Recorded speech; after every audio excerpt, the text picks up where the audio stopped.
Olá, meu nome é Paulo Saldiva, sou médico patologista e professor da Faculdade de Medicina da USP.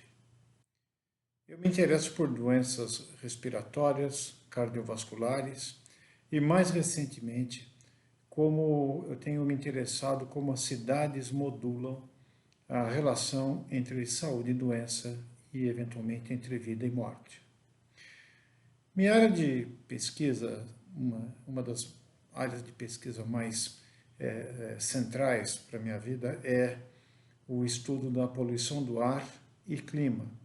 Mas mais recentemente, eu tenho me dedicado, nesses últimos 8 meses, a estudar do que morrem as pessoas afetadas pelo SARS-CoV-2, pela doença Covid-19.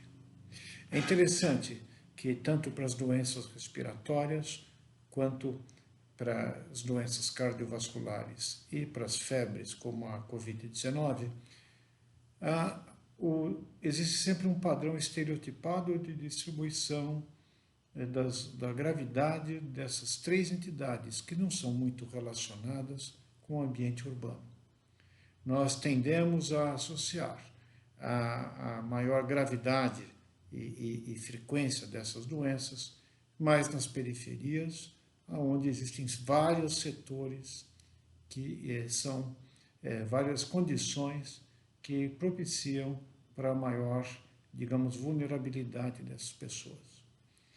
Um outro observatório um pouco trágico que eu tenho, o duvidoso privilégio de acompanhar, é que na Faculdade de Medicina da Universidade de São Paulo existe o Serviço de Verificação de Óbitos da capital. Nesse serviço, vem para serem autopsiadas as pessoas que morrem sem atestado de óbito, e essas mortes são causadas não por causas externas, mas por causas naturais.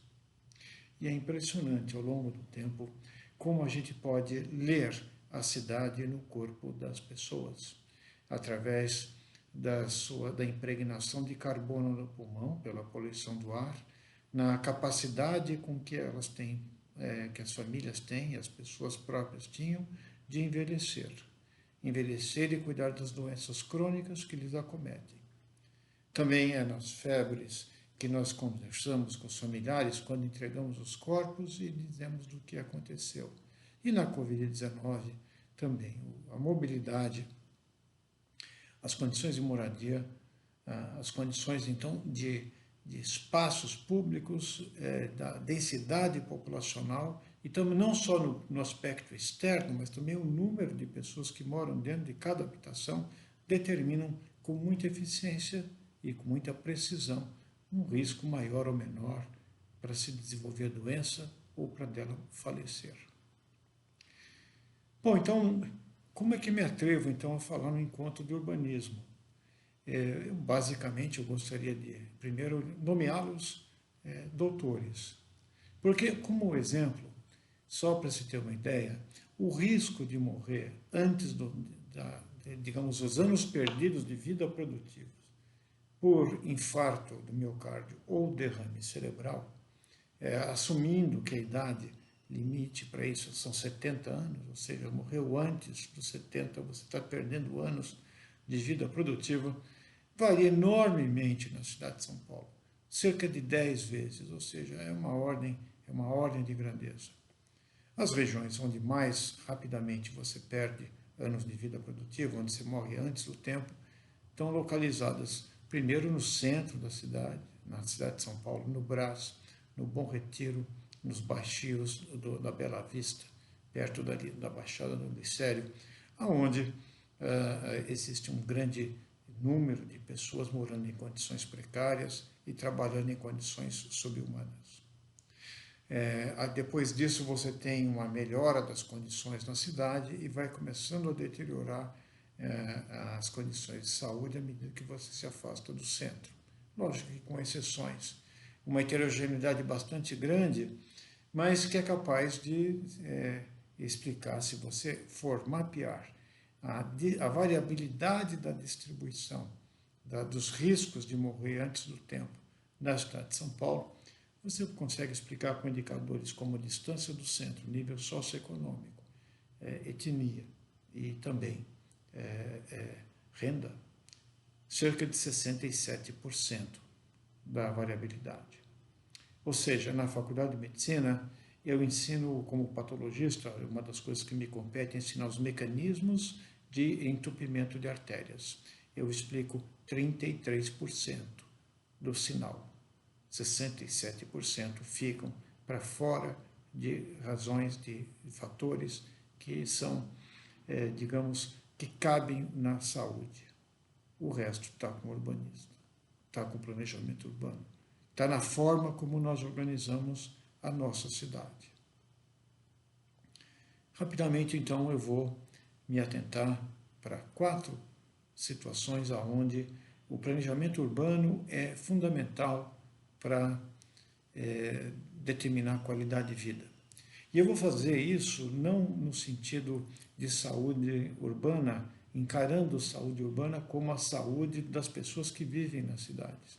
Mas eu quero convidar vocês a expandir esse conceito para dizer que saúde urbana é a saúde, a promoção da saúde urbana passa pela manutenção da fisiologia e da funcionalidade desse ecossistema complexo, que envolve moradia, envolve clima, envolve mobilidade, envolve uma série de coisas, e também a integridade do ambiente periurbano, o espaço periurbano que nos provê com serviços ambientais. Então, nessa nova proposição, que é da Sociedade Internacional de Saúde Urbana, do qual faço parte do comitê científico, ela não coloca a cidade como tendo que manter a saúde dos seus habitantes às custas do seu meio ambiente. Ou seja, você tem que manter o meio ambiente justamente para manter a saúde das pessoas. Bom, eu vou rapidamente me aventurar para convidar vocês a refletir sobre 4 temas. Eu vou começar com as febres, que estão hoje em moda. Nós temos, as febres surgiram nas cidades. Caçadores-coletores não tinham epidemias. Eles tinham doenças causadas por agentes infecciosos que ficavam um longo tempo no nosso organismo, de baixa letalidade, e que exigiam, então, um contato muito próximo entre as pessoas para que sejam transmitidos ou dependiam de vetores.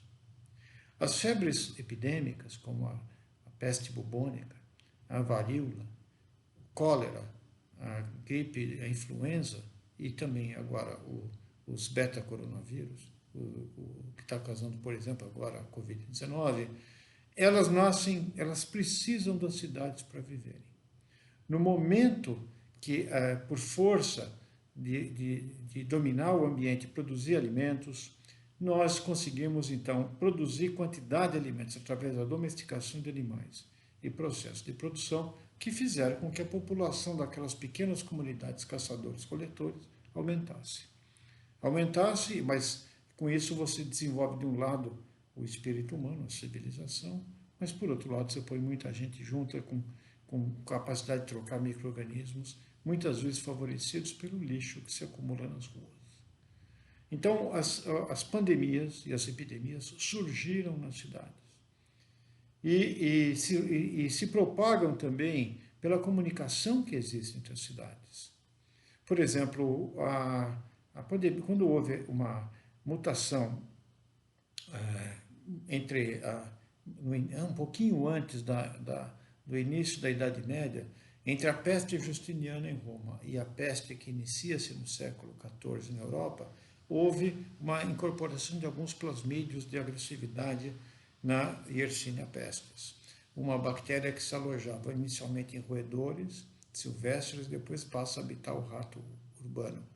O rato urbano viajava a bordo do navio, principalmente no comércio do Mediterrâneo, e desembarcava, vindo do Oriente, para as cidades europeias, principalmente as cidades de Valência, Nápoles e Veneza.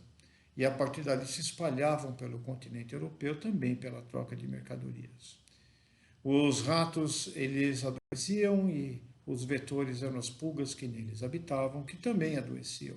Mas à medida que o rato morria, eles invadiam, antes de adoecer, o rato invadia o habitat humano procurando comida desesperadamente, e quando o rato morria, as pulgas pulavam para o primeiro indivíduo, a primeira ser vivo a 37 graus, que era o ser humano, e daí se transmitia a doença de pessoa para pessoa.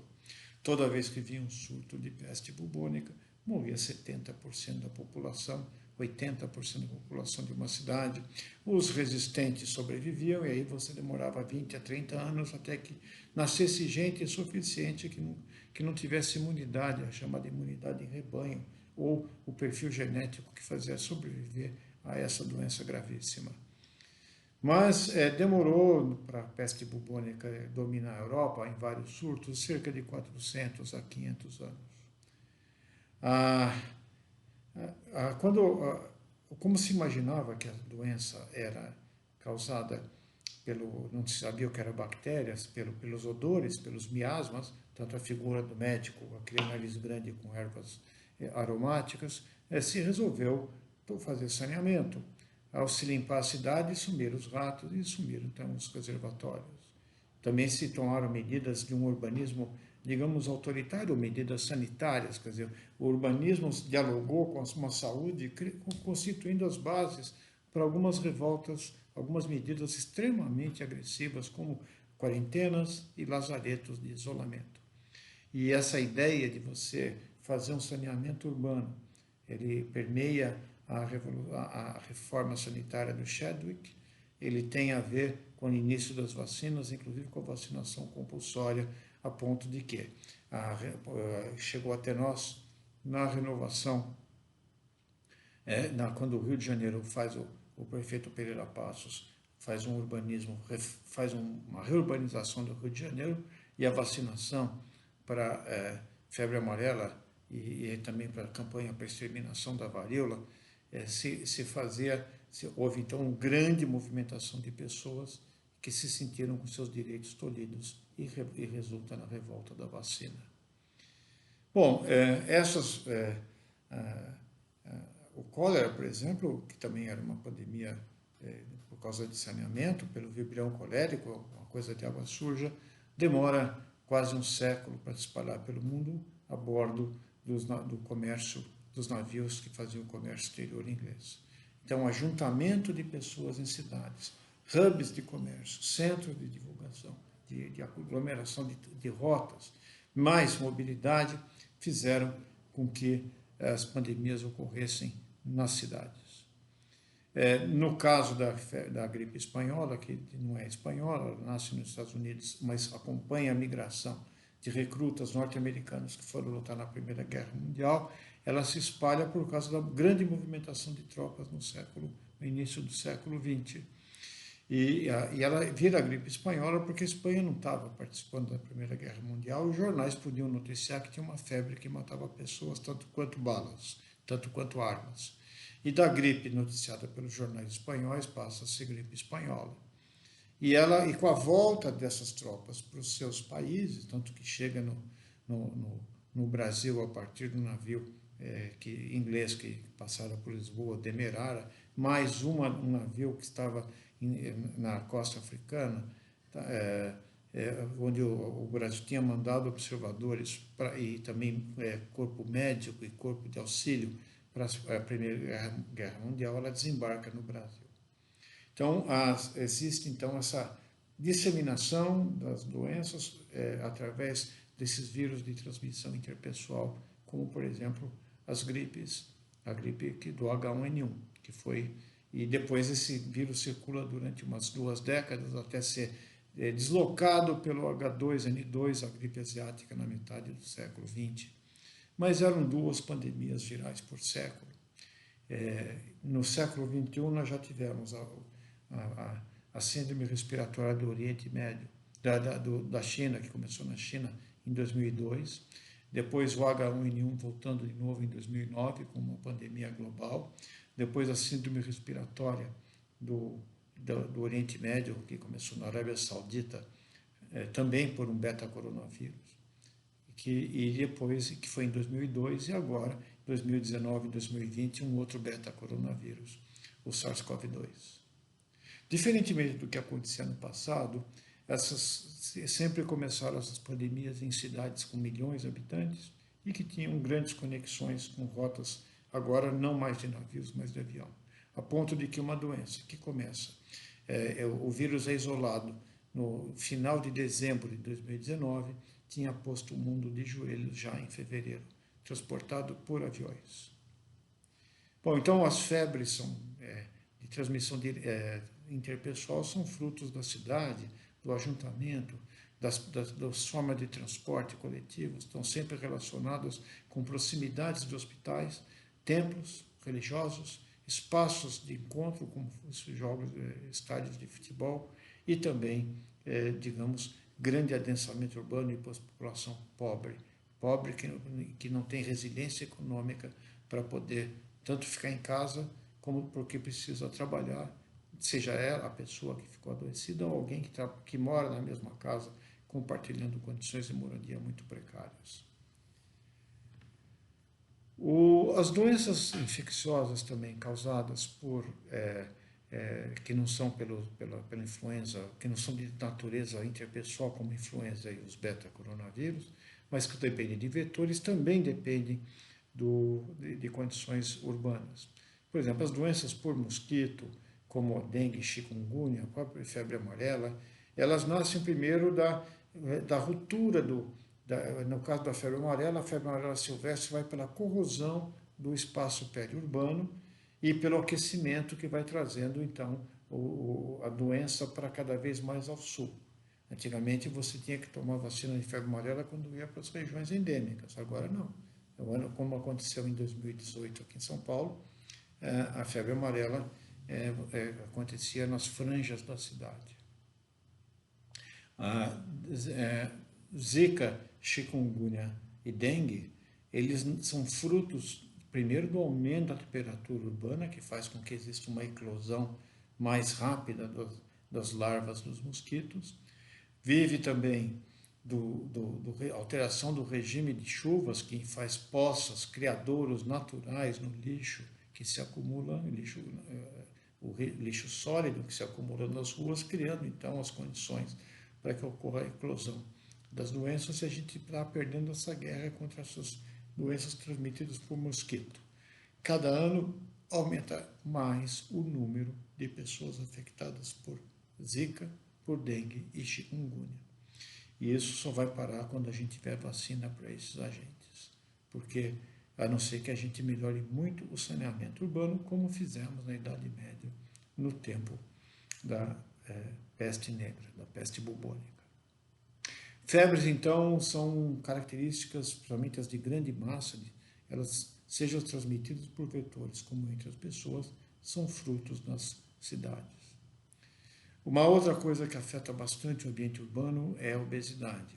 A obesidade tem um componente genético, mas a gente também se preparou nos 150 mil anos de existência dos sapiens para passar fome. E aqueles que sobreviveram foram aqueles que tinham um repertório grande.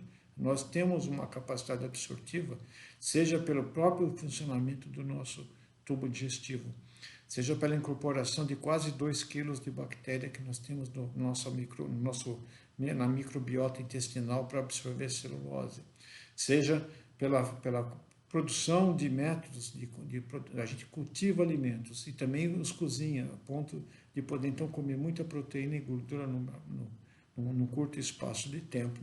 E também que fizeram com que a gente fosse progressivamente desenvolvendo capacidade de nos alimentarmos, ao ponto que chegamos hoje numa situação onde não há mais problema de conseguir gordura, proteína e açúcar em excesso. Por isso que todas aquelas modificações, aquelas adaptações corpóreas que fizeram com que o ser humano, ao nascer, já tenha mais gordura, especialmente mulheres que acumulam mais gordura corpórea para poder produzir leite, mesmo nos momentos de carestia, alimentando seus filhos.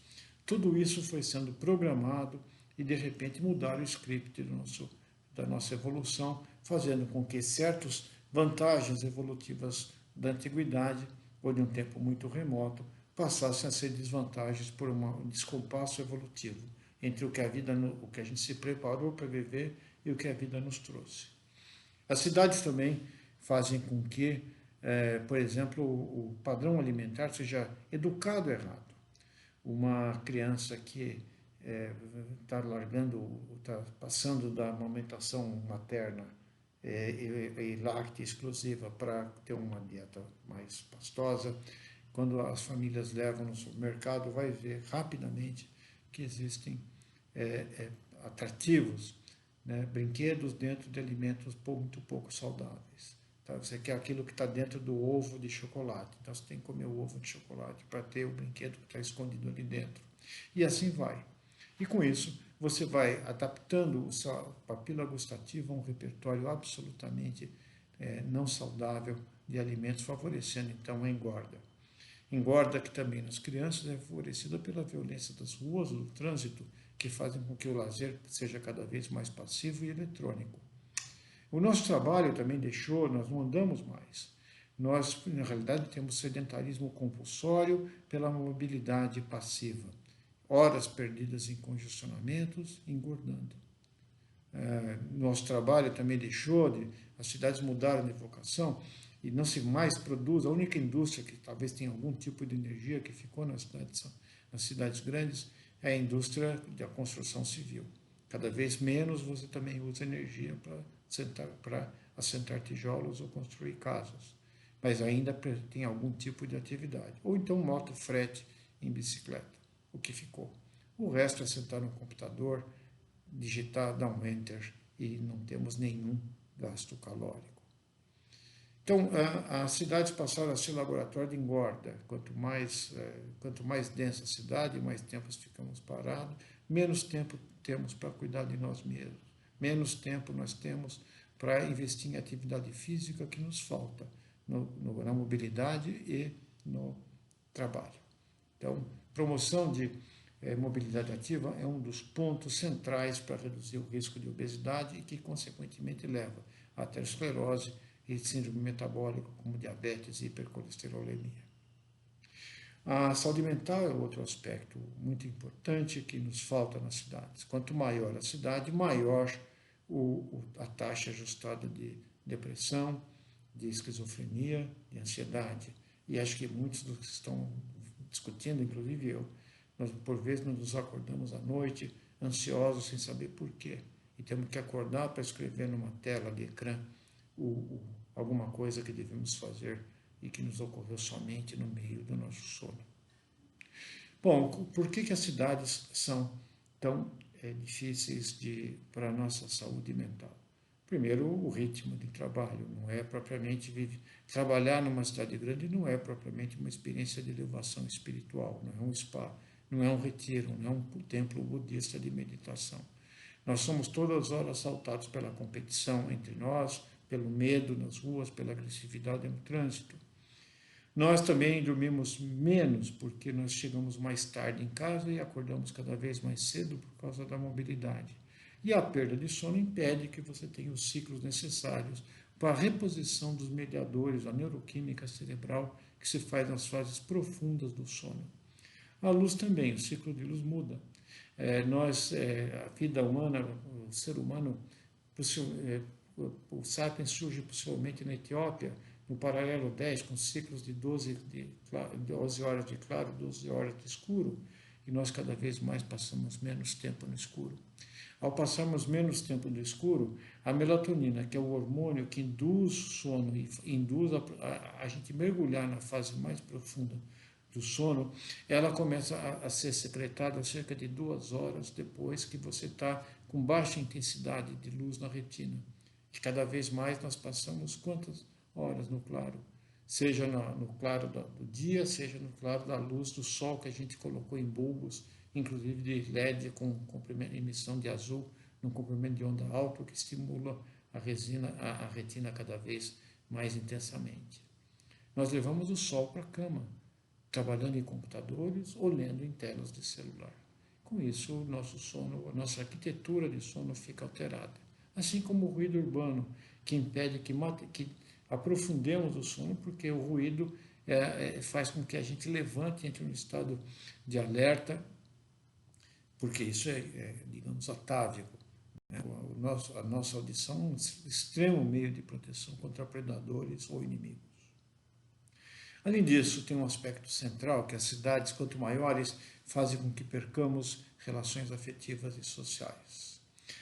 Nas cidades menores, tem a desvantagem que todo mundo te conhece, mas tem a vantagem que todo mundo te conhece. Aqui, quando você vai para uma cidade grande, e principalmente aqueles que nasceram aqui como eu tive vários ciclos, tive um ciclo familiar, mas a família se espalha, cada um vai para um canto, a gente não vê mais. Os laços afetivos familiares ficam menores. As pessoas que tínhamos como irmãos na escola, no colégio, na primeira infância e mesmo no colegial, eles sumiram. Eram pessoas que nós convivíamos todos os dias, depois trocamos essa nova leva de amigos por outras que fazemos nas faculdades, aqueles que a fizemos. E, sem dúvida, depois no trabalho nós vamos construir amizades e relações. E chegamos em casa tão cansados que a gente não tem vontade de ver mais ninguém. A cidade, então, passa a ser muito pequena. Ela é muito grande do ponto de vista de população e tamanho, mas muito pequena no número, naquela cidade afetiva que mora na nossa alma, no nosso coração. Então, isso significa que a gente, quando está com um problema, não tem com quem falar, não temos amparo. E isso é muito importante, principalmente quando a gente está entrando nesse processo de transição de um mundo grande, como acontece com os jovens, os pré-adolescentes e adolescentes, onde a taxa de suicídio está aumentando 10% ao ano na nossa cidade de São Paulo, e nos idosos, que a gente aumentou a expectativa de vida, você mantinha toda a sua relação, teu repertório de encontros no trabalho, e depois você para. Então, se você não fizer não basta então uma previdência de recursos, mas tem que ter uma previdência de sonhos e de projetos. Nós temos que começar a fazer a cidade deixar de ser um obstáculo e passar a ser um ponto de encontro, permitindo então que a gente refaça aqueles laços afetivos, e a cidade possa ser fluida o suficiente para que a gente possa se reencontrar com a cidade afetiva, percorrer aquelas ruas que saem da nossa alma, do nosso coração e vão ter na casa das pessoas que a gente gosta ou nos lugares que nos dão boas lembranças. Por isso que as cidades são muito duras, numa solidão coletiva que não faz bem para a mente e se traduz em doenças mentais. O terceiro aspecto importante que existe nas cidades e que merece reparo é câncer. Câncer porque nós somos sedentários e com isso o trânsito intestinal fica mais lento, e se você come alguma coisa que seja carcinogênica no teu alimento, e não faltam nas prateleiras de supermercados, no alimento hiperprocessado, você tem um tempo de trânsito menor e dá tempo de fazer ligações químicas que podem levar a leituras do DNA, ou seja, a mutações. O sedentarismo também faz com que a falta de resíduo dos alimentos pré-processados, ninguém mais faz comida, né? Nem produz os alimentos que come. Então você vai comer aquilo que seja fácil, que você possa mastigar rapidamente enquanto trabalha. A inalação de poluentes atmosféricos, no caso do trânsito da cidade de São Paulo, é muito dependente do tempo de trânsito. Em média, quando a gente compara a quantidade de carbono acumulado no pulmão de não fumantes em São Paulo, e comparando com fumantes, nós chegamos à conclusão que a média das pessoas que vivem na cidade de São Paulo fumam, sem ter escolha, 2 a 3 cigarros por dia. É pouco. Para a maior parte das pessoas não fará nada. Mas para aqueles que têm deficiência de enzima, de reparo, por exemplo, tem gente que pode fumar durante a vida inteira e não tem nada. E tem gente que, por conviver com fumante, faz câncer. O trânsito em São Paulo é mais do que conviver um fumante, de acordo com os nossos dados. Enfim, este é o tema. Eu podia falar sobre ilhas de calor, com doenças cardiovasculares, eu podia falar sobre poluição atmosférica, mas eu acredito que nós talvez devêssemos pensar a cidade como um organismo vivo e que pode ser modificado a partir do planejamento. E olha, que vocês sabem melhor do que eu, que nunca faltaram bons planejamentos para a cidade de São Paulo e para a maior parte das cidades brasileiras.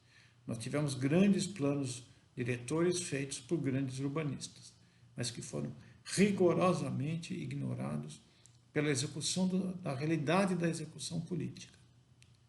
Isso é um tema importante e eu gostaria de justificar, então, a entrada da saúde no palco do urbanismo, porque existem perdas econômicas enormes pela mortalidade precoce e pelo adoecimento que deveriam ser incorporadas quando se toma uma decisão num espaço como as cidades onde não haverá consenso. Cada decisão que a gente tomar, se aqui vai ser parque ou vai ser um prédio, se a rua vai ser ocupada por carros ou por transporte coletivo, se for coletivo vai ser pneu, vai ser trilho, vai ser o quê? Se nós vamos fazer ciclovia ou não, se nós vamos adensar a cidade ou vamos expandi-la. Todas essas decisões, elas nunca vão ser consensuais, porque na hora que você toma uma decisão, grupos organizados vão defender legitimamente os seus interesses.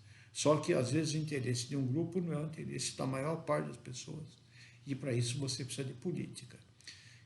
Os políticos, num cenário, principalmente o prefeito de recursos curtos, vai sempre pensar no curto prazo.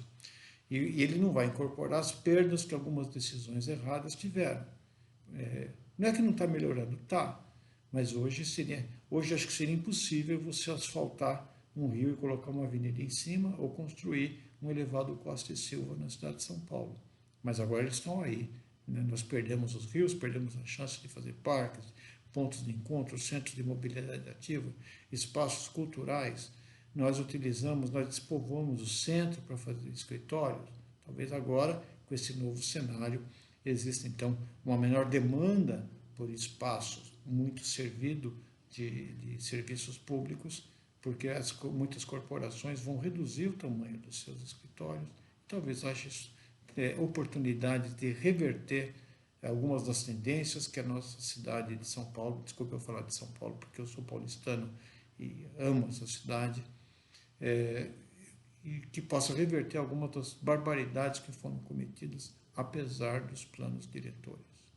Finalmente, eu gostaria muito de agradecer a chance de ter falado para vocês e espero que tenha sido de alguma utilidade e me coloco à disposição para perguntas que eventualmente se fizer ocorrerem a posteriori. Muito obrigado.